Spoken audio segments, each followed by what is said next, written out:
Bom dia, gente. Então, ficou comigo a missão, né, de manter vocês acordados na primeira palestra do dia. Então, eu estou muito feliz de estar aqui, pessoal. Adoro o evento. É um prazer, como sempre, muitos anos que eu venho. Então, quem aqui já desenvolve, já desenvolveu, está com essa ideia de desenvolver um aplicativo? Alguns de vocês? Pô, legal, bastante gente. Em algum momento, vocês já se perguntaram, alguém já perguntou, bom, que tecnologia que eu uso? Será que eu misturo alguma? Será que eu tento essa coisa nova? Vocês já se perguntaram isso? Legal, é uma pergunta que está cada vez mais frequente, né? Com tantas opções que a gente tem hoje, há um tempo atrás, a gente não tinha tantas opções assim, não tinham opções boas para você desenvolver mobile. Mas hoje a gente tem tantas e isso se tornou uma decisão que não é tão fácil mais hoje em dia. Então, a gente, com várias variáveis, várias alternativas e decisões de negócio, a gente tem que saber balancear isso. E é sobre isso que eu vou falar hoje para vocês. Vou falar, a minha missão é que vocês saiam daqui, pelo menos sabendo um pouco mais sobre essas tecnologias ou sabendo decidir melhor qual delas vocês vão escolher. Me apresentando muito rapidamente, pessoal, como já falaram, meu nome é Juliana. Eu sou desenvolvedora mobile na ThoughtWorks, que é uma consultoria. Antes de passar por lá, eu passei por alguns dessas empresas que vocês estão vendo o ícone por aí. Então, eu desenvolvi a primeira versão do aplicativo do Zap Imóveis, que se uniu ao Viva Real agora, né, a maior portal de imóveis do Brasil. Já trabalhei no Twitter e tive uma passagem pela 99 também. Devo ser aí responsável por alguns bugs de vocês, buscando um táxi. E quando eu não estava nem criando bugs na busca de vocês por imóveis e de táxi, eu fazia aplicativos para criancinhas, então eu trabalhei no Play Kids, da Movile, que é um dos maiores apps de conteúdo infantil que a gente tem hoje. Na ThoughtWorks, a gente tem diversos tipos de projetos, é uma consultoria. Então, tem desde aquele cliente pequenininho até o cliente grande, gente que quer só testar um modelo de negócio, gente que quer fazer um aplicativo com uma experiência de usuário. E lá começou a se tornar muito frequente. Então, a ThoughtWorks está no mundo inteiro. Então, a gente começou a se discutir, gente, será que nesse projeto a gente usa nativo? Será que nesse outro a gente usa essas plataformas cross? O que a gente faz?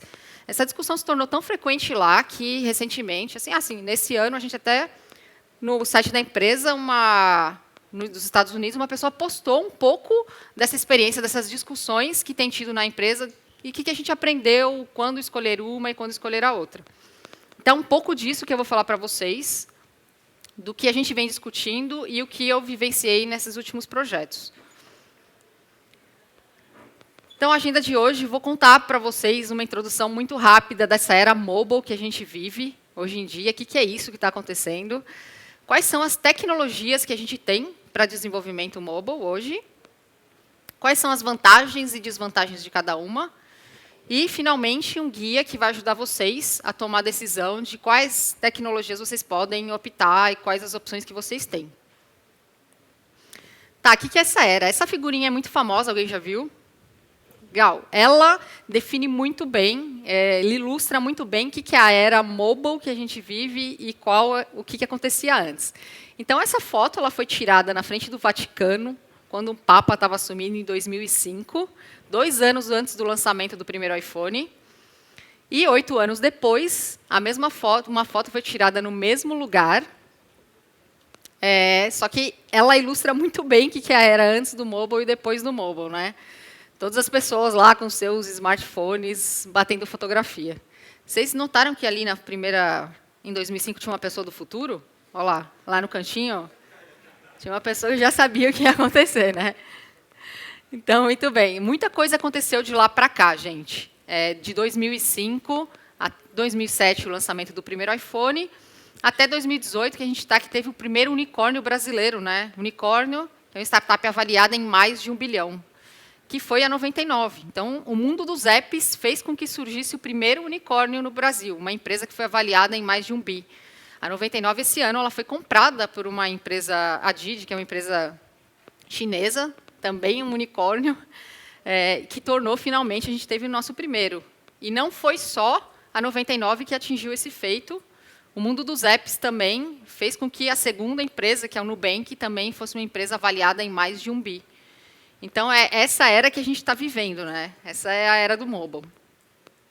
Então, assim, mas assim, seria esse o motivo que as empresas estão adotando o mobile first? Mobile first é o quê?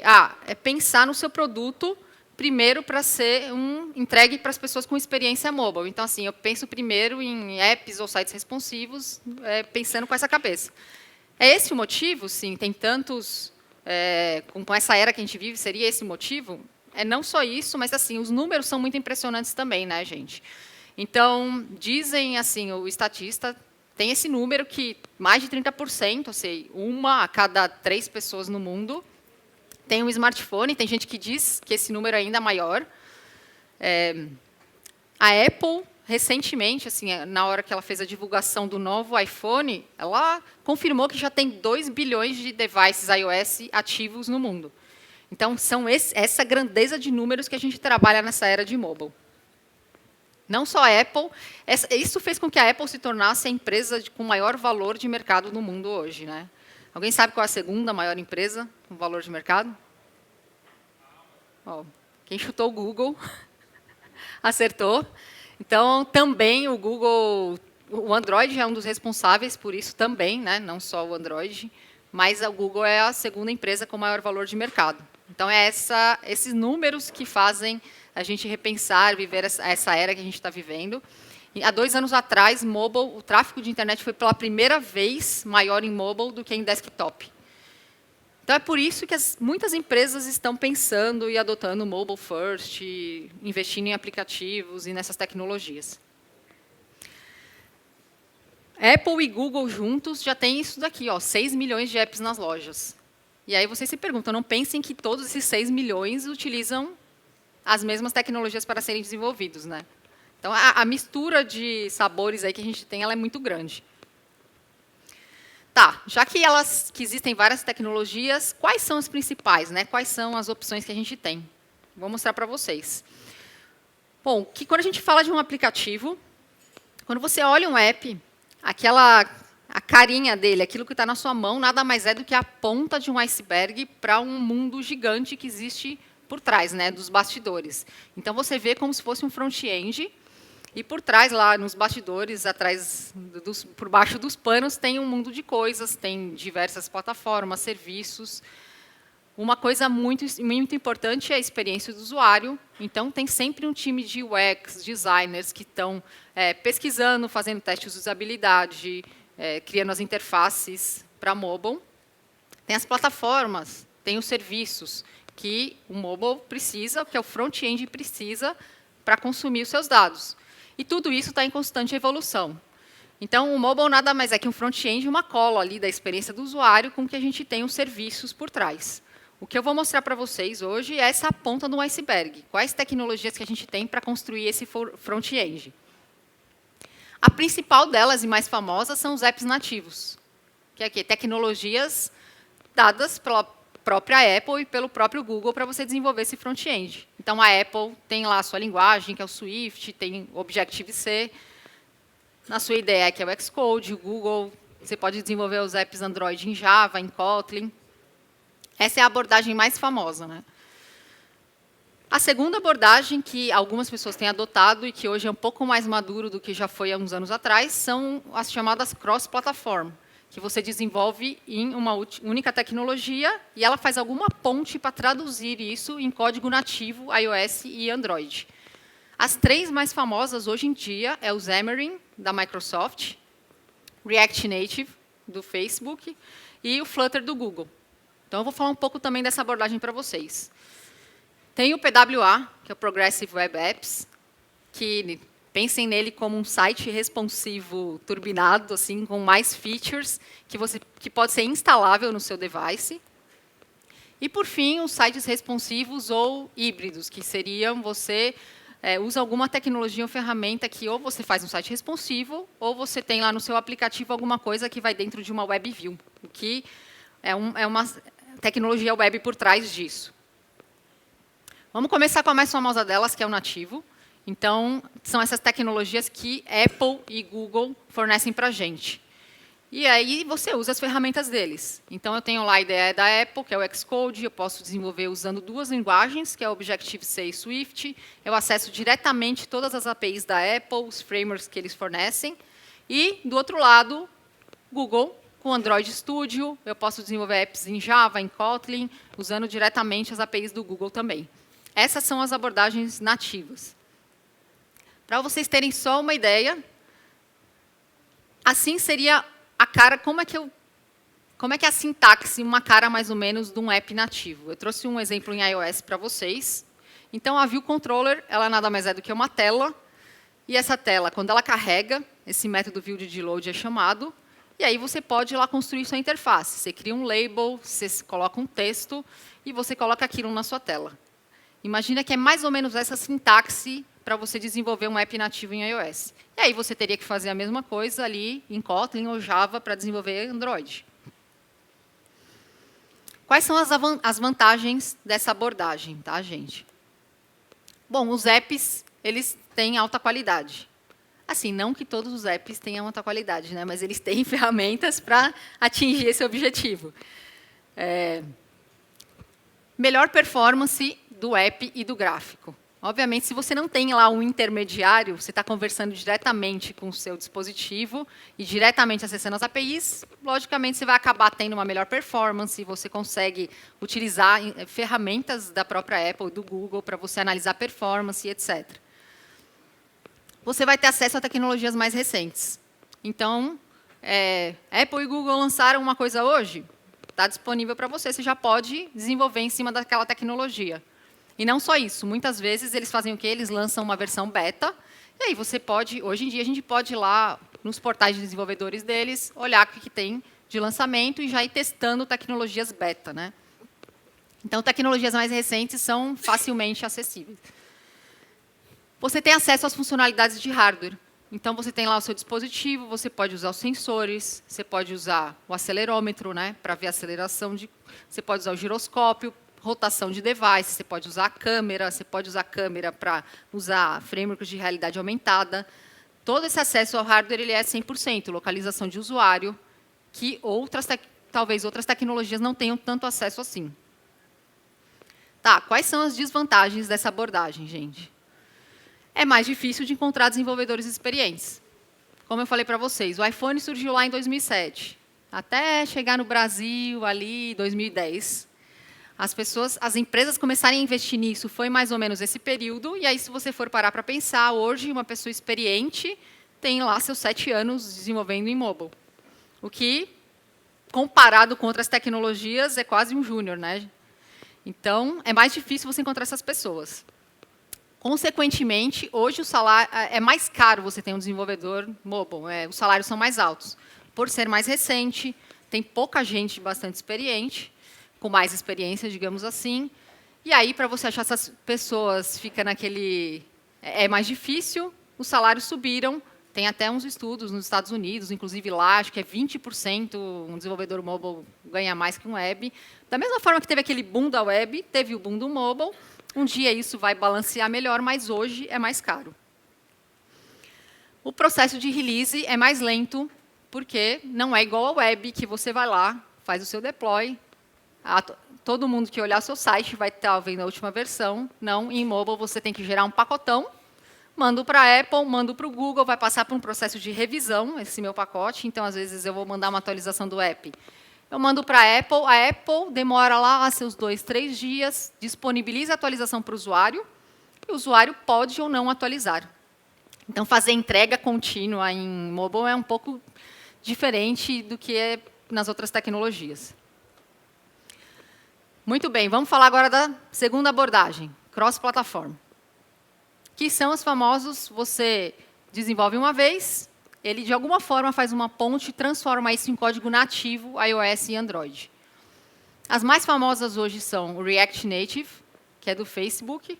O Facebook ele fez, como se fosse um framework em JavaScript, que, no fundo, ele chama componentes nativos do iOS e do Android. A outra, o Flutter, do Google, é relativamente recente, no Dart Language. E o Xamarin, da Microsoft, que você pode desenvolver aplicativos usando C#.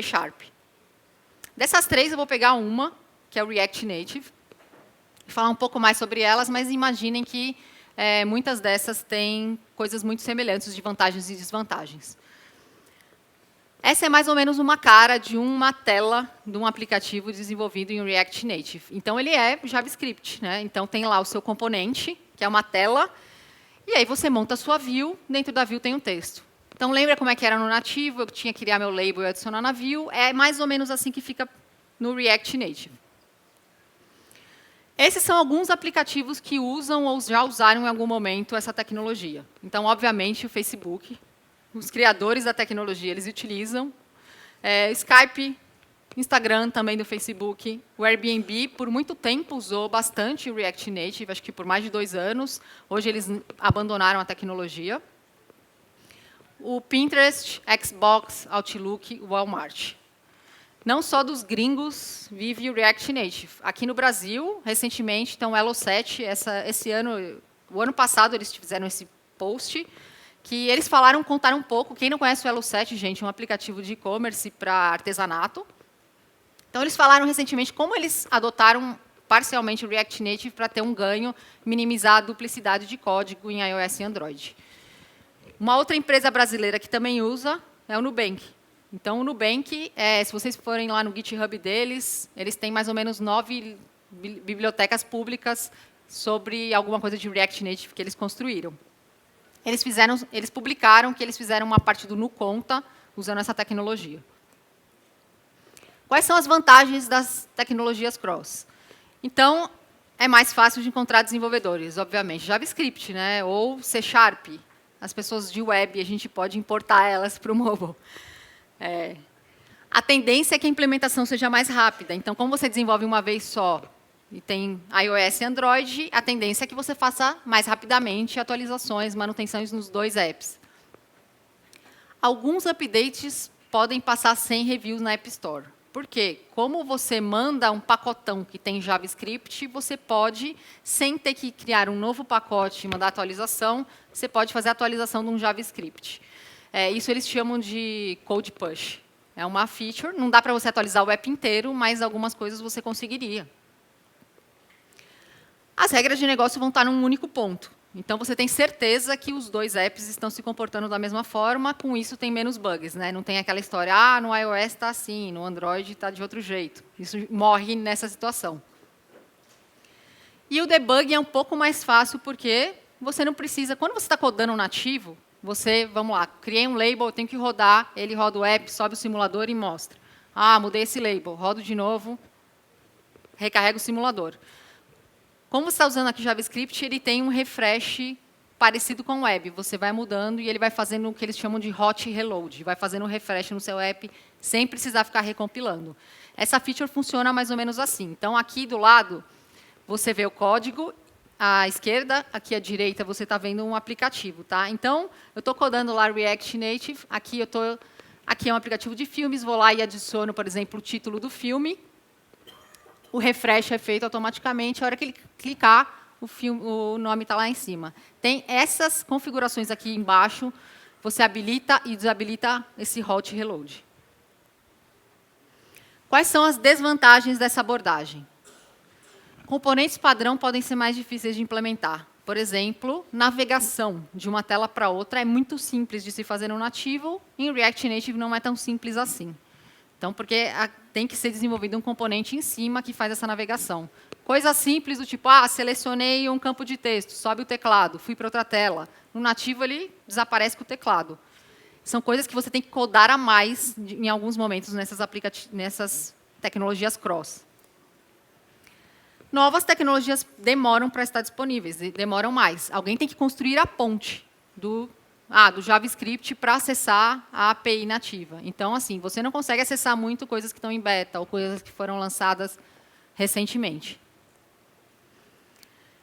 Pode ser mais lenta na renderização da interface, sim, porque ele vai lá, vai fazer a ponte, vai chamar uma interface nativa, então ela não é tão fluida quanto é quando você desenvolve diretamente, quando você mesmo chama os componentes nativos. Tem features que não são suportadas. Realidade aumentada na Apple, eles têm um framework para realidade aumentada, que chama ARKit. Dificilmente você consegue nesse tipo de ferramenta. E tem aquele risco do Facebook acordar e falar não queremos mais dar suporte ao React Native ou a Microsoft falar isso em algum momento, como já aconteceu antes. O Facebook antigamente tinha uma library que chamava Parse, não sei se alguns de vocês usaram, era um back-end as a service. E eles um dia pararam o desenvolvimento, deixaram o open source, mas eles não dão mais suporte. Eu tive uma experiência com React Native, foi um desafio. A minha situação era, eu tinha um time de 5 desenvolvedores e a gente tinha que fazer uma validação de hipótese em 3 meses de negócio. O negócio queria fazer um teste de uma ideia deles e teria que ser num intervalo de 3 meses. Essas 5 pessoas, só 2, e aí misturavam consultoria, cliente, só 2 tinham tido experiência com desenvolvimento nativo. E a gente optou, gente, vamos tentar então, tinha gente com experiência web, vamos fazer esse teste, a gente faz a validação, se o negócio achar que está ok, depois a gente pensa em outras tecnologias. Então, foi um dos cenários que eu, por exemplo, acabei optando por usar cross-platform. Tá. Uma terceira abordagem, tem muita gente falando sobre agora, é o Progressive Web Apps, ou PWA, um termo muito disseminado pelo Google agora. Pense nele como um site responsivo com algumas funcionalidades extras. Você pode acessar, por exemplo, coisas offline. Você pode acessar a localização de usuário, você cria um pacotinho, ele é como se fosse instalável no seu dispositivo, sem ter que passar pela App Store do Google ou da Apple. Como é que eu instalo isso? Esse daqui é uma versão do Twitter, de PWA. O Twitter tinha muita dificuldade de ter uma versão light do aplicativo, quando eu trabalhei lá, porque ele estava em todo mundo e tem muitos dispositivos Android que as pessoas não instalavam o Twitter por falta de espaço. Então, sempre se discutiu muito, gente, como é que a gente disponibiliza um app mais light, um Twitter light, alguma coisa que só tem newsfeed, só tweet. E eles conseguiram essa solução através de PWA. Imagina assim, você acessa o site do Twitter, ali mobile.twitter.com, e ali embaixo, você pode adicionar o ícone do Twitter na sua home screen. A hora que você faz isso, ele está adicionando o ícone, ele fica ali como se fosse muito parecido com um aplicativo nativo. Mas o que ele faz é um pacotinho de coisas offline e coloca no seu device. Quando você for usar esse app, ele está assim. E aí você vai abrir, e imagina que ele é um site responsivo, ele abre, e aí ele está com toda a tecnologia web por trás, mas ele fica com essa cara aqui. É quase, no Twitter Lite, fica, a experiência ela é muito parecida com a experiência do aplicativo nativo do Twitter. Todas essas empresas têm uma versão PWA muito legal, assim, muito boa, que é o AliExpress, Twitter, Flipboard, Telegram, Pinterest, Trivago, OLX.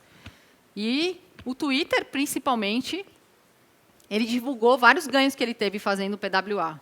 Então, por exemplo, 65% de aumento de páginas por sessão que as pessoas tinham, em vez quando elas acessavam o site mobile.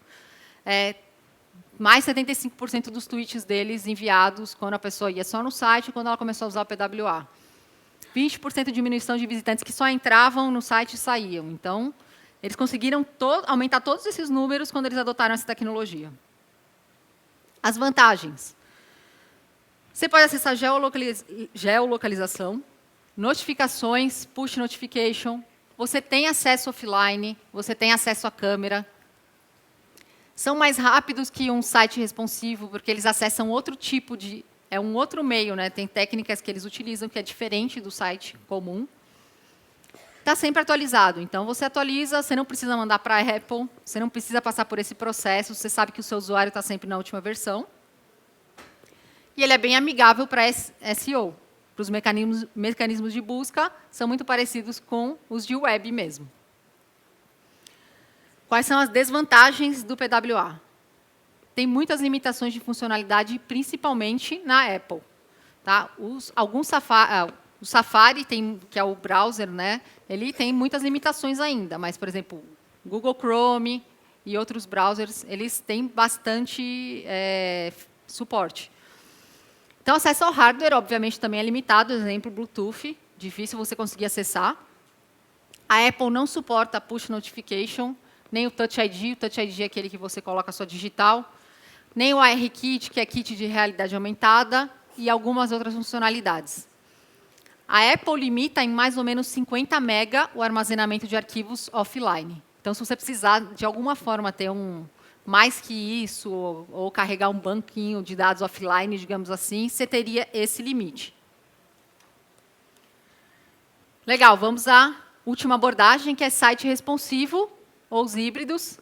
O que seria é aquele site desenhado para responder, digamos assim, falando de maneira muito geral, ao tipo de ambiente do usuário, a tela que ele está, se é um dispositivo pequeno, uma tela grande. Então, aqui tem uma ilustração de que seria o mesmo site em diversos dispositivos diferentes. Aqui trouxe um exemplo. Você pode ter um site responsivo, ou você pode, em algum momento, no seu aplicativo, acessar um pedaço de um site. Então, Latam usa isso em algum momento, por exemplo, quando você vai lá e seleciona perguntas frequentes, né, que é o suporte, eles optaram, isso daqui é um site responsivo que vocês estão vendo, eles optaram para usar o mesmo que estava na web, usar no mobile. Então, alguns aplicativos, vocês vão ver que eles têm coisas de web view ali por trás. Tá? Não só apps, como tem gente que só faz uma opção por um site inteiramente responsivo. Quais são as vantagens? É a opção mais barata, né? Você faz um site e você distribui para todo mundo. É a mais rápida de criar, mais fácil, mais desenvolvedores que você faz uma vez, mais desenvolvedores que você pode encontrar, você faz só uma vez, vai ter web e mobile. De novo, mais fácil de encontrar desenvolvedores, mas a opção mais barata pode ser também, obviamente, a mais limitada. É o que tem a pior performance, por motivos que, óbvio, você não acessa diretamente as APIs do dispositivo. As integrações são as mais pobres e mais limitadas. Então, de tudo isso que eu falei de hardware, tem muita coisa que você não consegue acessar através de um site responsivo. Tá, mas assim, agora com todas essas, afinal, qual escolher, né? Então, vamos finalmente ao guia. Agora vocês conhecem um pouco de todas. Então, eu apresento a vocês o guia de como escolher. Não existe bala de prata, vocês não vão falar essa tecnologia é a melhor para todos os casos. Vocês têm que balancear mais ou menos 5 variáveis aí. A primeira de todas é o orçamento, é quanto de dinheiro você tem para investir no seu aplicativo. Qual é o tempo que você tem? Tem vezes que você precisa lançar alguma coisa no mercado que o tempo inviabiliza o seu projeto, se você não testar uma coisa rapidamente.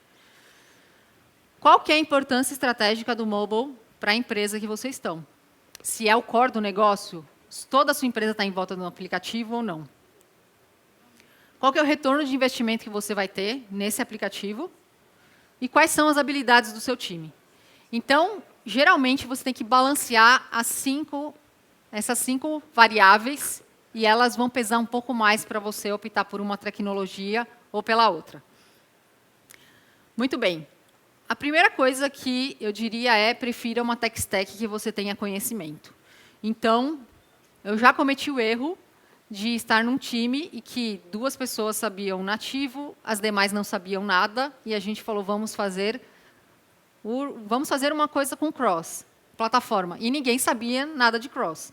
E aí todo mundo foi aprender isso, e então não foi uma experiência positiva. Era melhor ter pegado pelo menos o que uma das pessoas sabia, elas poderia fazer a rampa das outras pessoas mais facilmente. Então, essa é a primeira coisa que eu diria num guia para vocês. Se o seu orçamento for apertado e se ele inviabilizar o seu projeto, assim você pode optar, de preferência, alguma coisa que use web, ou responsivo, ou híbrido.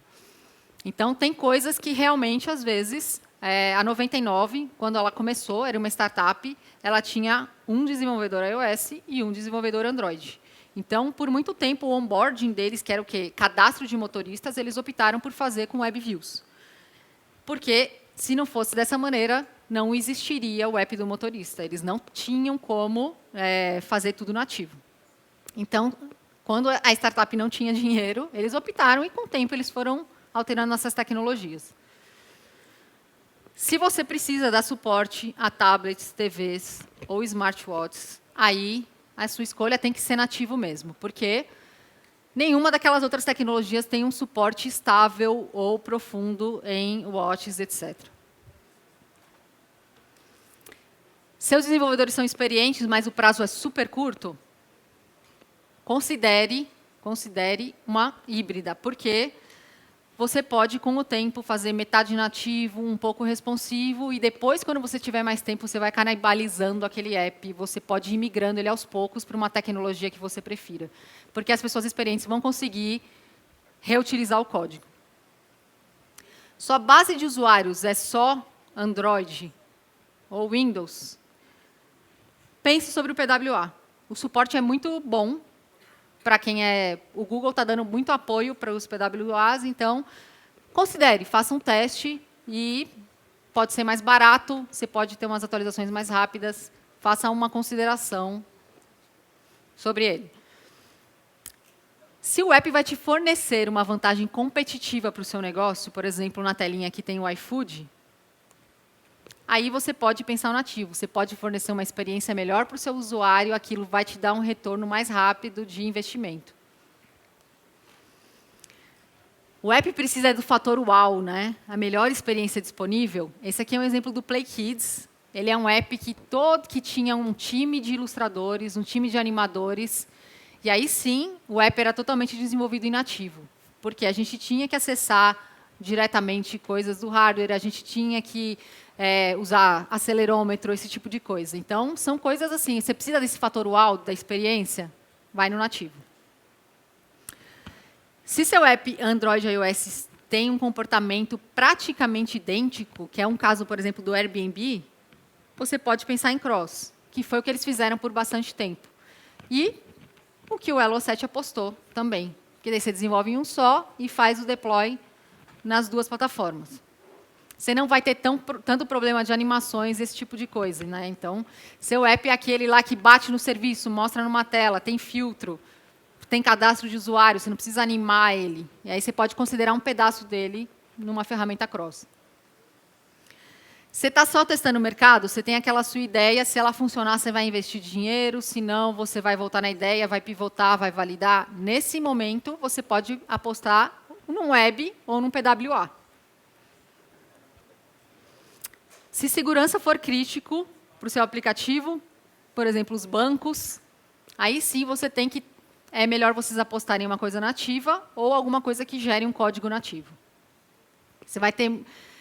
É muito mais seguro quando você tem o nativo por trás e a Apple e o Google na frente. Se você precisa do Google e da Apple como parceiros de marketing, essa daqui é uma tela da App Store. Eles só mostram, ou eles só te apoiam, obviamente, se vocês estiverem usando as tecnologias deles. Então, eu já passei por empresas que eles colocavam um bannerzão, feature na App Store, e muitas vezes a Apple mesmo tem um time que apoia o desenvolvedor, eles fazem parcerias. Se usar o ARKit, a gente coloca você como feature na App Store. Isso acontece, a gente sabe. Se você precisa desse marketing, aí você faz uma opção pelo nativo mesmo. Se o mercado for muito competitivo, a melhor opção é o nativo, que é o caso do Uber e dessas ferramentas de táxi, de caronas, etc. Porque você precisa acessar as tecnologias mais recentes. Saiu alguma coisa, você precisa adotar no seu aplicativo. Então, a melhor opção é um nativo nesses casos. Se seus usuários forem clientes internos, aí eu diria que você pode pensar em um PWA ou um híbrido, porque você não precisa, assim, ter a melhor experiência para pessoas que estão dentro da sua empresa usando o web. Elas precisam de funcionalidades mais do que experiência, de maneira geral. Então, essas são as principais coisas que você tem que pesar. Num resumão, vocês viram aqui algumas das abordagens. A gente tem nativo, tem cross, tem PWA, tem responsivo. Vocês podem misturar também essas coisas. Então, metade nativo, um pouquinho usando um cross, às vezes uma WebView. É possível. Não existe a famosa bala de prata, embora eu goste de nativo e muitos desenvolvedores aqui quer sempre usar a última tecnologia, né? Quando saiu o Apple Watch, eu trabalhava no Zap. Eu queria usar desesperadamente a tecnologia mais recente. Eu falei, não, vou fazer as pessoas usarem móveis no Watch. Vocês imaginam quantas pessoas usaram essa funcionalidade, né? Ninguém. Quem vai ver imóveis? Estou aqui olhando a minha nova casa num relógio. Então, assim, embora a gente tenha essa vontade de usar a tecnologia mais recente, nem sempre para o negócio é a melhor opção. Então, não existe a bala de prata. Então, se vocês puderem encontrar um balanço entre o orçamento, tempo, estratégia, o retorno do investimento e a capacidade do time, vocês conseguem tomar a melhor decisão. Isso aí, pessoal. Muito obrigada, viu?